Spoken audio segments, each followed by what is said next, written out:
Okay, hi everyone. So SmithyQ here. Just a quick technical note is that I recorded this about a month ago, but I haven't been able to actually upload it now for a variety of technical reasons. And so, uh, even though it's January now, I'm going to talk about December, and I reference dates and a new weekly series coming up, and we already know that it's been a whole month that I've been doing this. So just that's why it's technically the first in the series, even though it got uploaded 8 times ago. Anyway, hope you enjoy. This is actually a good game. It's probably the best game I've done in the series. Um, have fun. Okay, hi everyone. This is SmithyQ, SmithyQ.com, back with another video analysis. This one is, I'm going to be trying something new going forward now that I'm back playing chess, I'm going to be trying to play less correspondence chess and more normal time control, so to speak. I mean, the fastest you can get on the internet is approximately this, so this is going to be 15 minutes plus 15-second increment. Uh, and so, anyway, what I'm going to do, I'm going to play at least one of these games a week, and then I will annotate my thoughts, win, lose, or draw. Some will be more interesting than others, but this is a good way both for me to get experience and make some YouTube content. So I was black, and my opponent opened up with c4. And I'll be honest, I actually don't know what the heck to do against this right now. Again, I'm in the process of learning the King's Indian, but until I actually study enough games to get a feel for it, there's no sense in me playing. I'm just going to get terrible, terrible positions. So, not knowing what else to do, I just played e5. Let's just use some normal development. Let's see what happens. Knight c3, knight f6, knight f3, knight c6, normal developing moves. I'm just going to turn this off. That's distracting me. g3. And now here, I know that a lot of Grandmaster games go bishop b4. Even though after knight d5, bishop c5, the bishop kind of needs to retreat anyway. I'll be honest, I kind of play this just because I know Grandmasters play it, and I know this is the exact opposite I tell people to do, and you shouldn't do it. Why not? And I'll be honest, I'm not completely sure what the idea is here with by forcing the knight to come to d5. Especially because after d3, there's a rather unpleasant threat in the position. It's okay, it's a positional threat, right? I wanted to just castle, but then bishop g5, and there's all this pressure on the f6 knight. h6 isn't going to work. I'm going to get double pawns. Best case scenario, computer suggests is bishop e7, but this gives white a very pleasant choice. He can either take on e7, in which case he's got the two bishops, and that's great for him, or he could take on f6, and now he's got the monster knight on d5, and my bishop stares at a pawn, not very happy. White has a pleasant advantage. Not a huge advantage, but a pleasant advantage. I'd much rather be white in both of these positions. One possibility could have been h6 here.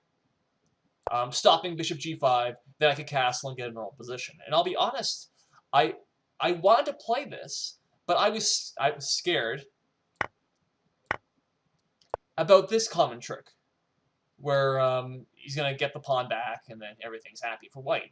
But had I looked just, one move later, right, take, and all of a sudden I've got check, he blocks it, I'm going to take, my knight can move somewhere, let's move here, and I'm up a piece.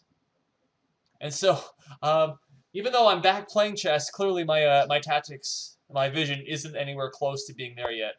We'll see another funny tactic thing later. Anyway, and so this is why I ended up playing e4. This it's going to change the position completely. And it kind of makes sense. I've got 3 moves and 3 pieces developed. He only has 2. I'm closer to castling. Let's see what happens. We ended up going take, take, take. So we accepted the pawn sacrifice. And in exchange for that, after we castle, we can see that I've castled and I've got 3 pieces developed. He has 1 piece developed. Both of these pawns are slightly weak, not that one. And they're kind of annoying, especially this e4 pawn, because after bishop g2, his bishop stares at his own pawn, and it's just irritating. It also possibly lets e5 be a really nice square for my knight.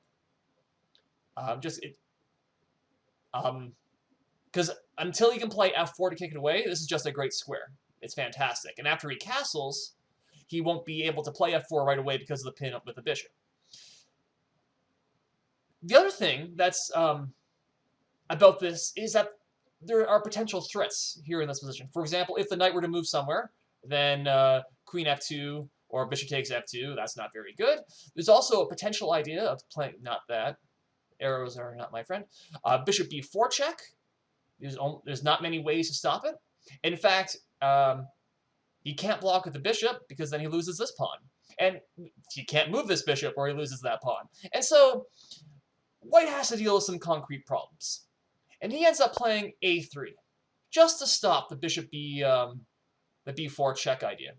Though it turns out this isn't a huge deal. Had he just played bishop g2, I would have to find something else, because after bishop b4, knight d2, well, I no longer have pressure on f2. He's going to castle. He will eventually play a3, b4, rook b1, kick me away, so that's great. And also, notice how the knight on d2 actually defends all of his weaknesses. And it's out of the way of the bishop, so the bishop can come to life. And so, playing bishop b4 would simply, it would help white untangle more than it would crunch him up. So white could have just played bishop g2 and castle. This is an important tempi, because by playing a3, this gives me a chance to play knight e5. And and again, white has some problems. Again, he can't take. That's just terrible for white. He's probably, I think he's losing at that point. But also, there's pressure here. He can't play b4 because that loses the rook. Maybe I can even play bishop takes f2 first, and then take the rook. And so again, white has to solve concrete problems. Last but not least, the c-pawn is hanging. White ended up playing bishop g2. I continue developing. I played d6. He castles, and only now do I win back the pawn. And so the opening has actually turned out quite great for me. I have my pieces are still fairly active. Things are great. White has a double pawn, or double pawns, I suppose, and they're on light squares which inhibit his best bishop. Right? This should be his best bishop, but it's not doing very well right now, and he still has something on the queen side. Again, considering I didn't know what to play on move 1, I'm incredibly happy. And yet, from here, I kind of unravel a little bit. I get perhaps too clever by half. After queen c2, I go back with knight e5, and then take, take. And again, this is fine, this is okay. The one problem is with my queen centralized, is that I potentially run into f4, bishop f4, or an eventual, once he sets it up, bishop b2. And all these fairly natural moves, even something like, rook d1 to rook d5, hit my queen. And these are all very natural moves. And from here, my queen doesn't do very much. That is, it's not, the only thing it's really helping is putting pressure on this diagonal. And again, it takes one move, oh, the pressure's gone, and then my queen's more of a target. The computer suggests bishop e6, finishing development. And I saw this, but I didn't like after knight g5, where the bishop's attacked, my knight would be hanging, so I had to move the knight, and then the computer says this position is fine, perhaps even slightly better for black. And I don't like it because I gave up the two bishops, and my pawn structure is a little bit worse. That said, there's a heck of a lot of pressure here on the f-pawn. And the computer actually gives the following drawing line, where king h1, knight g4, f4, and we just repeat forever. So the computer says that's best play, and if best play is a draw, I guess. But again, I don't want that. I want more than a draw. I'm playing for a win. And so that's why we got the game continuation. Rook b1, and I think this whole queen e5 idea was fine. It's right here where I kind of lose it a little bit. What was white's last move? Rook b1. What's white trying to do? Clearly, he wants to play b4. Then he wants to play, likely, bishop b2. And I have the option of, if not stopping it, then discouraging it with a5. Because if he were to continue, take, let's get rid of the blue, move the bishop back, white's b-pawn is isolated, potentially weak, and now my rook has the open file. I could even come all the way down, potentially. And this is a great position. Also notice that this bishop is still here on c8, and there it's guarding b7. This prevents white from the following, the idea that actually happens in the game. Which is funny, because I felt that it was a good idea for white, and that white was doing, white had good chances, and yet the computer wasn't impressed at all and said black was nearly a pawn advantage. So, maybe it doesn't matter at all. But let's get to that. So what I did is I played bishop d7. Notice how by moving my bishop, this pawn is now weaker. It's in fact completely undefended. Then after b4, bishop d6, bishop b6, bishop b2. I moved my queen all the way back.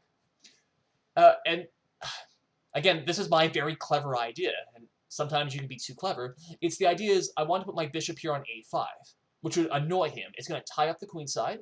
I would then play a5. After we take, my bishop has the open a file. Sorry, my rook has the a file. My bishop is really clamping down his queen side. Notice by having this battery here, yeah, the game continued, king h1, a5. He cannot play b5, right, because I just win the pawn. And so the idea is I'm going to exchange here.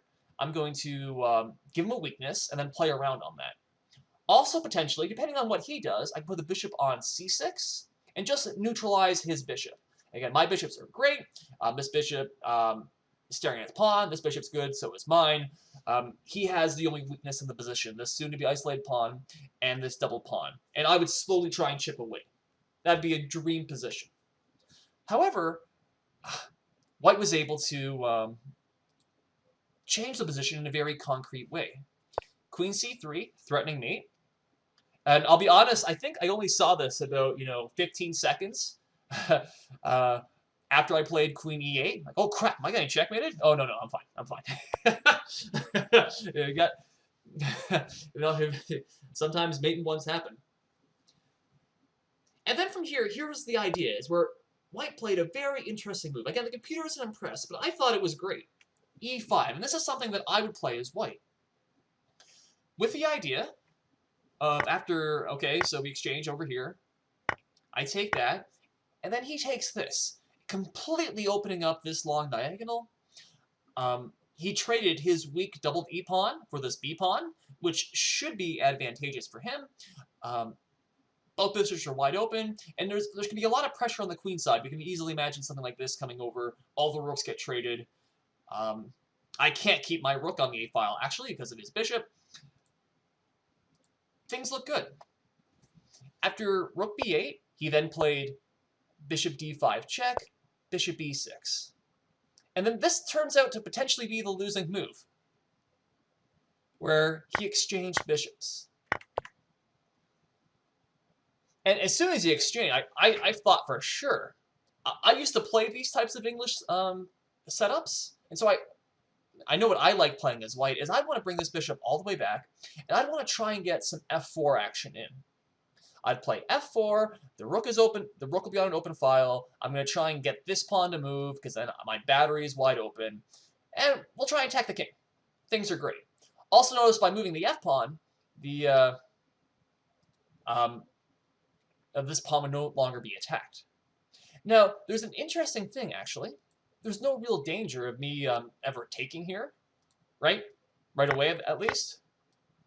Just because he would win the c-pawn right back. And then if these pawns start moving or start falling, then this bishop comes to life. In fact, it's much safer to keep these three pawns here, because with my bishop anchored here, it's fully protected, and it's very difficult for this bishop to do anything. But this is the type of position I would want to get as white. Try and get f4 in. Perhaps he didn't see this that after I take on on f2, he could win back on c7, because he exchanged bishops. And then he played e3. And now thinking on it, I think this is exactly it. He was really worried about this, about me cashing in. But the problem is just look at these squares. They are pitifully weak. And not only that, they really stop, if I can occupy these squares, for example, by playing queen d5 and then queen f3, it's extremely difficult for white to get anywhere near the king side to defend. And this is the fundamental problem in this position. He only has rooks, and rooks behind pawns don't really help. His dark square bishop, all of his pawns, literally, are on dark squares, and pretty much all of my pawns as well. So this piece might as well not even be in the defense. It's true that these pawns limit this bishop, but there are potential sacrifices. If I can set something up, maybe I can play bishop takes e3 here, open things up, potentially. And actually, we'll see a threat pretty soon. But the real thing is that I can simply throw all my things at the king side, and there's almost nothing white can do. You can see the computer's evaluation is 0.5, but very, very quickly, white gets into a terrible position. Even though, material is equal, it's just the light squares are too weak. White plays queen b3 and queen d1, trying to trade queens. It makes no sense to trade here in this position. Black would still have a slight advantage, but it's probably going to be a draw. I played queen e4, and I basically dared my opponent to make a move. And it's very difficult trying to find a good move for white here.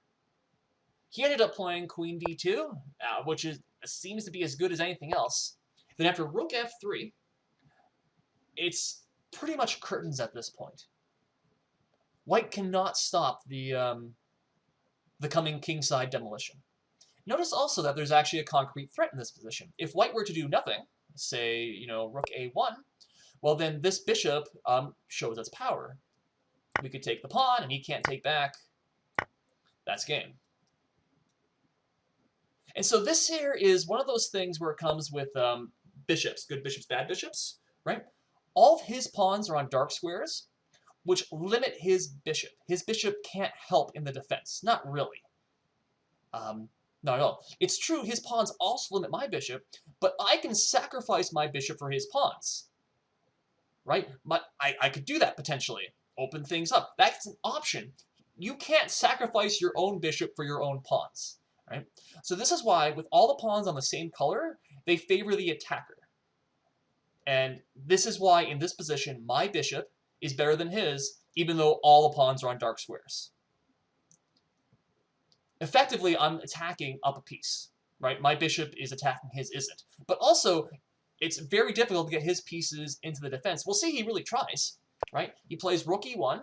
So now if I try and sacrifice here, he can take back the rook. All right, that makes sense. I'm able to play rook f8. I bring my rook in. Nice and easy. Oops, oh shoot. I just gave away the ending. He plays bishop c1, and again, we can see he's trying to do something with his bishop, right? Bishop with an X-ray defense, further defense to e3. And so now I just got to bring one more attacker into the game. h5.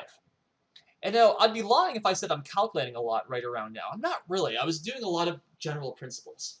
And we can see that this game is turned exactly into the type of game that I want. I have a complete risk-free advantage. White has no counterplay at all. And I can do anything I want, basically. Very difficult for white to do anything. He ended up playing b5. Sure, makes as much sense as anything else. What else could he do? Well, the big question would be, what would happen after h4? This is the standard way you stop a pawn storm, right? But the problem is that after g5, the lines, they open up far too quickly for white. Again, all of a sudden now I'm going to have an open g file, and it's going to be a good game. There's very little he can do, and we can see that, right? If he lets me take, I don't even know a good move white can do here. What's the best move for white? Apparently rook d1, and it's -10. Oh, nope, -15. And we can see it's absolutely chaos here. I think the variation I was looking on after take is just playing h4. Yeah, it's completely devastating. And of course, this makes sense because, we could see after, something like this, I'm attacking with all my rooks, all my bishops, and he can't defend with anything. That's it. So we ended up playing b5. I played h4. He played queen c3. And then I was able to do the final idea, is that it's not just opening the h file, which is potential here, is that we can play h3. And now there's mating threats right here on g2. The concrete threat is that if white did nothing, that I could just take here, and that'd be mate. It looks like it's actually mate regardless. And white couldn't find a way to defend. There isn't really a good way to defend. He played queen c6, which is kind of a cute move, actually. It shows why he played b5. So now his queen can come here. He's trying to exchange queens, because then maybe he has a chance to live. But also the queen x-rays g2. And so if I weren't paying attention and I tried this, right? Aha, checkmate. Whoops, I ended up losing the game. So always got to pay attention what your opponent is doing. But this is a relatively easy way to stop that. I just play d5. Then he played rook e2. And I saw a win here, and I played it rather quickly. But I missed the best move. I was going to say, can you find the best move? But I guess the PGN here gives it away. After take, the rook is now defending the g square. He has to take with this square, right? If he takes this, that's mate. And so after take, g2 doesn't work. But there's this wonderful queen h1 sacrifice, which would have worked and would have won the game by sacrificing a queen with a checkmating combo. And I'm kind of upset that I missed that. I was this close to sacrificing my queen in a good way, right? However, I saw that I could simply win a piece in this position, and then I played it very, very quickly. I just played rook f6. Again, I'm threatening mate on g2. There's only two ways to stop it. If he plays f4, again, now his rook defends g2. I simply win his queen, so that's not very good. He ended up playing f3. Funny enough, apparently there's still a mating sequence, but I took his queen, he takes mine, I take on f1, and he resigned. Because after he recaptures, I take here, and then for good measure I take here. I'm up pawns, I'm up a piece. There's, and that's game. And I thought this was a fun game. And my heart was certainly beating near the end as I'm thinking I'm going to win this game. Very different feeling, again, from playing correspondence chess, when you can stay calm, cool, detached. You have whole days to think, right? Where the ticking clock, it really hypes up the feeling. If I were to blow this game, it would have felt absolutely terrible, right? But winning it just feels super great. And the real lesson I had from this game really comes down to I still have these squares. And now we know they're weak if we were to have a light squared bishop. For example, if this bishop were down here on b7, we tend to know that this against the king is absolutely fatal. I mean, white could practically resign. It's going to be like, in fact, we would just go here, not there. We would go here, here, and that's mate. And then good game, right? We know that. Even though I didn't have the light squared bishop, I was able to take advantage of it. Right? Those squares are still very weak, and we can see that here. In particular, because he only had the dark square bishop. And so I was able to use these positional considerations, weak squares, blockading. He has no counterplay at all. My pawns expertly stop, his bishop from doing anything. And I was able to slowly ramp up the pressure, and he wasn't able to do anything. In fact, a very frustrating game when you face these types of attack, because you feel helpless. And my opponent, he stopped many of my ideas, right? He stopped my rook takes a3 idea. And then, he's got this b5 and queen. Like, it's a good idea. And if I hadn't played fast enough, it could have turned the tide. But it didn't, and that usually makes these games sting all the more. So anyway, so that's that. That's the game. Also, because this is on Lichess or Lichess or however you want to pronounce this, I don't know, is I'm now creating separate studies that have all the they'll have all my YouTube videos. So where is it? Yeah, so right here, I've got thoughts, I got extra variations, it's all annotated. It'll also be on my blog, SmithyQ.com. And so for every YouTube video I create going forward, I will load it up onto these Lichess studies. The link is in the description below. It'll be on my blog as well. And you can take a look at that as well, and then, if you so care, right? But it'll be an option going forward. So that's that. Thanks for watching. Questions, comments? I'd love to hear it. And again, this will be a new weekly feature, me going through games. Hopefully they're interesting. And I'll also be doing my regular videos as well. So, but that's it. Bye everyone. Thanks for watching. Thanks for listening. Bye for now.